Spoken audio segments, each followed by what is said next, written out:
Mga kapatid sa pananampalatayang Islam, sa mga dulong araw ng Ramadan ay nauuso sa mga tao ang pagsasambit, lalong-lalo na sa social media, ng iba't ibang paraan ng pagsasabi ng pamamaalam sa Ramadan.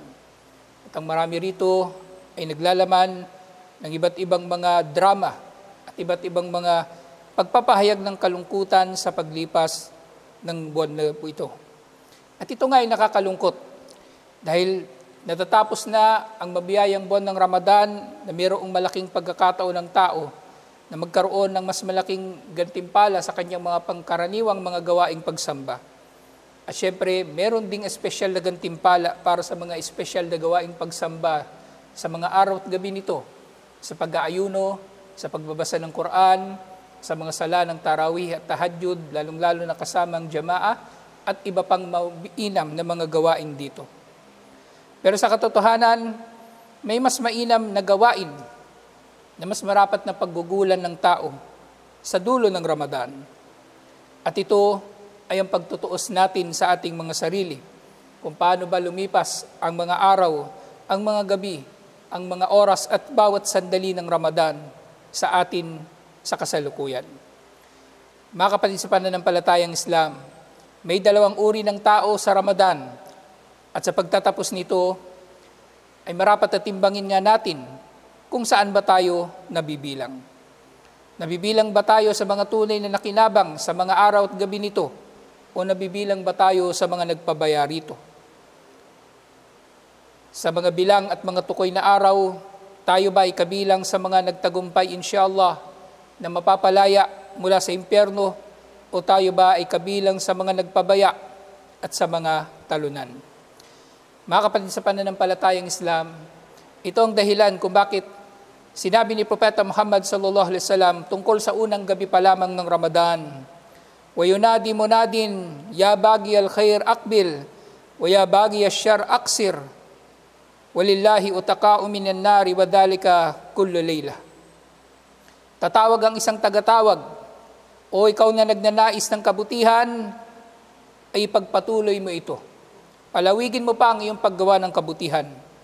At ikaw naman na nagnanais ng kasamaan, ay tumigil ka."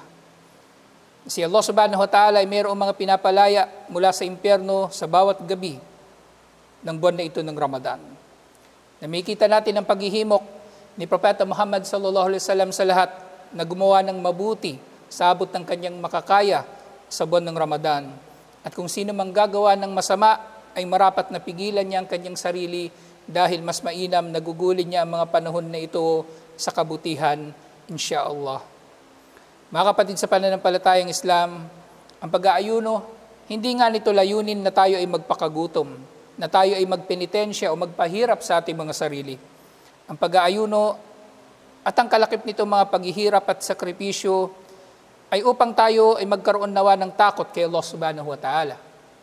Takot sa ating Panginoon na siyang marapat na damdamin ng isang matapat na alagad na mananampalataya ni Allah subhanahu wa ta'ala sa kanyang Panginoon na nagtutustos sa kanya, nagbibigay sa kanya ng buhay, nagmamay-ari sa kanya at namamahala sa kanyang pag-iral dito sa mundo. Takot na maaring hindi nauunawaan ng mga hindi mananampalataya, pero tayo ay lubusan nating nauunawaan dahil ang takot natin sa ating Panginoon ay takot na may kalakip na pagmamahal at pagdakila sa siyang nag-iisang Panginoon at Diyos na marapat nating sambahin. Mga kapatid sa pananampalatayang Islam, ang pag-aayuno sa buwan ng Ramadan, lalong-lalo na ay ating isinasabuhay kahit walang nakakakita sa atin na sino mang tao, na tayo umiiwas sa mga nakakasira sa pag-aayuno dahil sa takot natin kay Allah subhanahu wa ta'ala at pagkilala na siya ay nakababatid sa ating mga ginagawa. Kaya nga sinabi ni Allah, "Ya ayyuhalladhina amanu, kutiba alaykumus siyam kama kutiba alal ladzina min qablikum la'allakum tattaqun." O mga nanampalataya, itinakda sa inyo ang pag-aayuno tulad ng kung paano itong itinakda sa mga nauna sa inyo upang kayo nawa ay magkaroon ng takot kay Allah subhanahu wa ta'ala.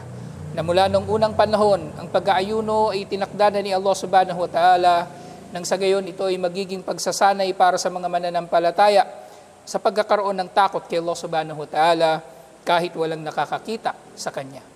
Dahil ang pag-aayuno isa itong natatanging gawaing pagsamba na hindi tunay na nasasaksihan ng iba pa liban kay Allah.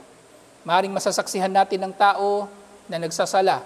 Maaaring masasaksihan natin ng tao na nagbabayad ng zaka, nag-hajj. Subalit, hindi talaga natin masasabi kung sino sa mga tao ang tunay na nag-aayuno at sino sa mga tao ang lihim o sekretong kumakain at umiinom habang walang nakakakita sa kanya na sino man. Pero ang tunay na mananampalataya, lahat ng ito ay iniiwasan niya ng mga pagsuway kay Allah subhanahu wa ta'ala at tinutupad niya ang kanyang pag-aayuno sa pinakamainam na pagkakatupad dahil sa kanyang takot kay Allah subhanahu wa ta'ala. Kaya nga, ang marapat na bunga ng ating pag-aayuno ay ang magkaroon tayo ng takot kay Allah subhanahu wa ta'ala. Nang sino man sa atin na hindi nabuo sa kanya ang takot kay Allah sa ilang mga araw ng pag-aayuno na ito, ay marapat niyang pag-isipan ng kanyang katayuan sa kanyang Panginoon kung siya ba ay natutunga o nagkamit ng pakinabang sa mga araw at gabi nito. Kabilang sa mga bunga na dapat na hanapin ng mananampalataya, inshallah, ng pag-aayuno at ng takot kay Allah subhanahu wa ta'ala, na sa pamagitan nito ay malalaman natin kung tayo ba ay nakikinabang sa Ramadan.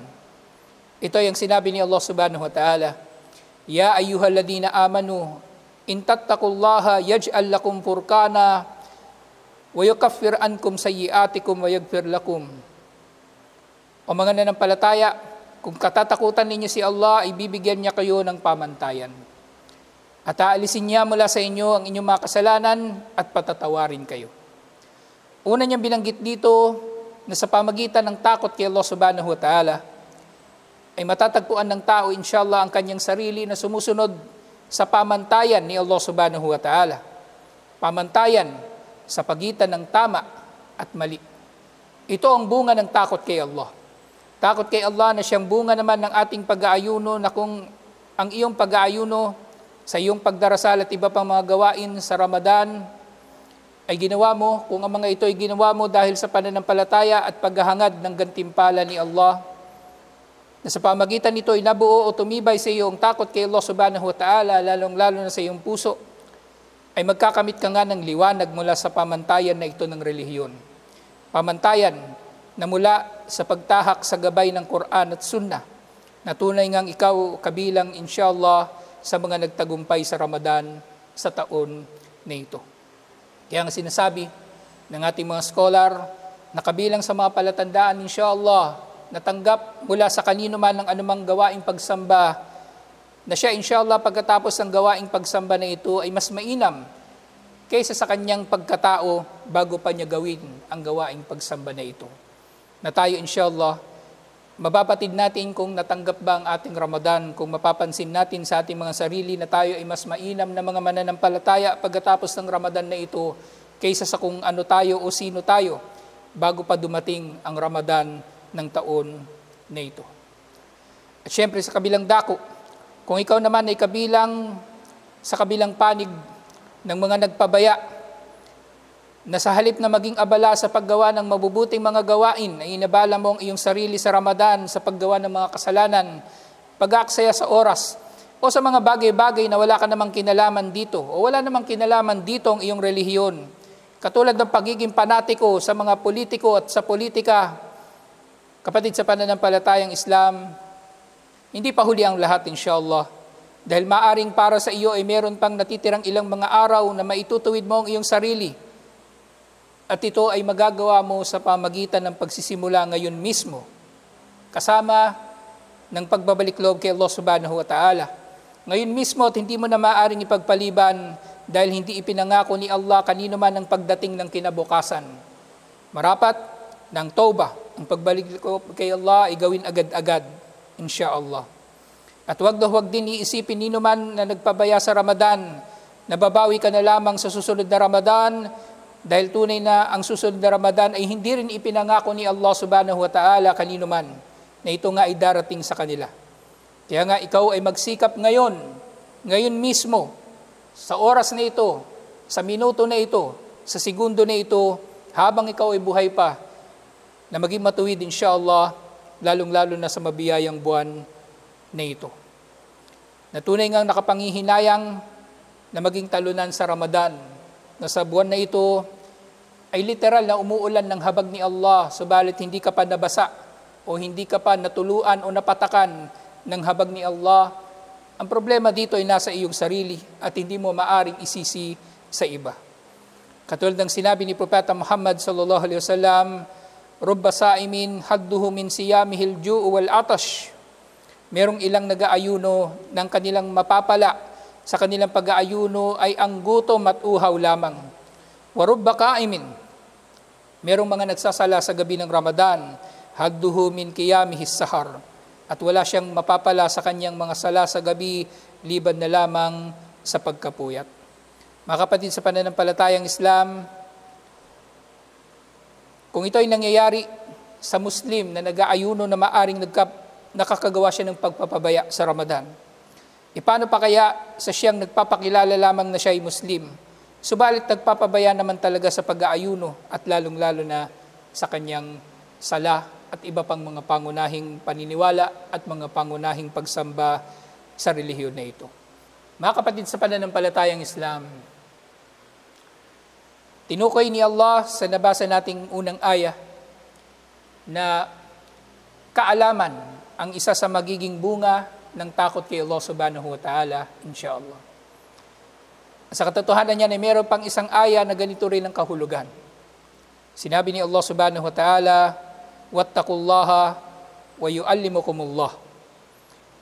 Katakutan ninyo si Allah at kayo ay bibigyan ni Allah subhanahu wa ta'ala ng kaalaman. Mga kapatid sa pananampalatayang Islam, isa pa sa mga dulot ng takot kay Allah ay ang pagkakamit nga ng tao ng kaalaman. Dahil ang mananampalatayang natatakot kay Allah at nangingilag na magkasala ay magsisikap na makabatid ng tama upang ito ay kanyang magawa. At siya ay nagsisikap na makabatid ng masama upang ito ay kanyang maiwasan. At ito ay makakamit lamang ng tao sa pamagitan ng pag-aaral. Sa kanyang pagsisikap na ito, sa habag ni Allah, siya ay gagabayan ni Allah sa pamagitan ng gabay na dulot ng kaalaman ito, na sa pamagitan nito ay magtatagumpay siya sa mundong ito at sa kabilang buhay, insyaAllah. Kaya mga kapatid sa pananampalatayang Islam, matakot tayo kay Allah sa pamagitan ng pag-aaral sa relihiyong ito. At malaman din natin na ang kaalaman ay resulta rin ng takot kay Allah subhanahu wa ta'ala. Matakot tayo kay Allah sa ating mga pananagutan sa Kanya at gayon din sa pananagutan natin sa ating mga sarili at sa ating mga kapwa. Matakot tayo kay Allah sa pamagitan ng paggawa ng mabuti at pag-iwas sa masama. At matakot tayo kay Allah ng tunay na pagkatakot upang tayo nawa ibiyayaan ni Allah ng mainam na kamatayan na tayo ay mga Muslim insyaAllah, lalong-lalo na maaring ito na ang huling Ramadan para sa atin.